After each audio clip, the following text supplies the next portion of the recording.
Here is one blast from the past I bet you didn't expect to see on my channel, but my recent community polls about favorite single-player campaigns in RTS games were a goldmine of comments, and one of them reminded me of this gem. I have provided a link for you to download the same version of Universe at War Earth Assault I'm playing here down in the description, and it comes with no strings or special settings, working out of the box on Windows 10. It is sad you can't buy it in any digital form today, and despite all the calls on Petroglyph to make a new version of it available, they haven't done that yet. All the game modes are working in this version, so you can experience the multiple single-player campaigns with each faction, regular skirmish versus AI on many maps, and 4 scenario modes, which play out on a strategic map of the world and individual tactical battles, so similar to the gameplay modes in Dawn of War or Rise of Nations. The intro cinematic alone is fantastic to look at, even if it's almost 20 years old at this point.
What still gets me is just how well the voice acting was done in this game, sounding superior to many games released even in 2024. What's the president's status?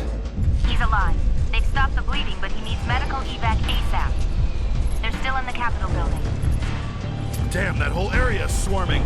Give me some good news. Where are our reinforcements? Besides the human faction, which you play with a bit in the introduction campaign, which serves as a tutorial of sorts and introduction to the story, you have the hierarchy, whose defining feature are huge walkers which have individual hardpoints which can be equipped with weapons, armor and modules. These are very hard to destroy, especially if you don't target those individual modules in the correct order.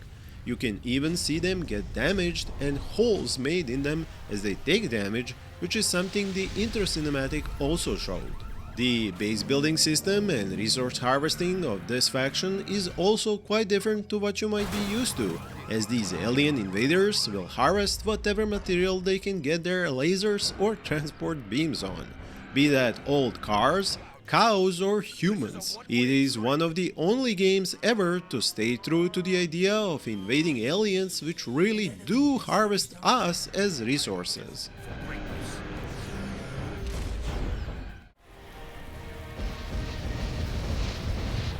The cinematic camera, which you can activate much like in other games made by Petroglyph, can be used to capture some really awesome combat shots, between all the other useless shots when you stare at a wall or face away from really great sounding action you failed to witness. The other two factions, the Novus, a race of machines who fight the hierarchy to avenge their fallen creators, and the Masari, an ancient race of peaceful explorers also on the run from hierarchy, Both play in strange ways, and fully make these factions as asymmetrical as possible for an RTS. Unit abilities are almost non-existent, and even heroes have very few of them, which aren't that powerful but have great utility. You can play with heroes which only have a single life, or make them available during the whole match. We'll get through this together. Conflict arises. I must stand with my people. There is a system of tech upgrades, and each faction has 3 available paths, but you can't upgrade everything at once, meaning you have to think which upgrades help you most against which opponent, like how Masari's Light and Dark mode, which both can be upgraded with research, give them different boosts and are better or worse against other factions. There is but a single resource acting like credits of sorts, and you use it for building bases, recruiting units and paying for research. This makes the game much simpler, and it actually fits the gameplay really well in Universe at War. Why must we fight? To tell you the truth, playing this again so many years later, the game doesn't drop a beat compared to any new title, except maybe in the available command and control options for units. Gameplay wise, when you're commanding troops, and the graphic design reminds me most of Dawn of War, if units weren't in squads and you had no cover mechanics. Considering you can just download it as abandonware and get to playing, I would honestly recommend you spend a weekend enjoying its story and campaign. If you still remember your fondest moments of those campaigns or gameplay in general, do share it with us all in the comments below. For more games, old and new, check out the cards on the screen or links in the description. Thank you for watching and happy gaming!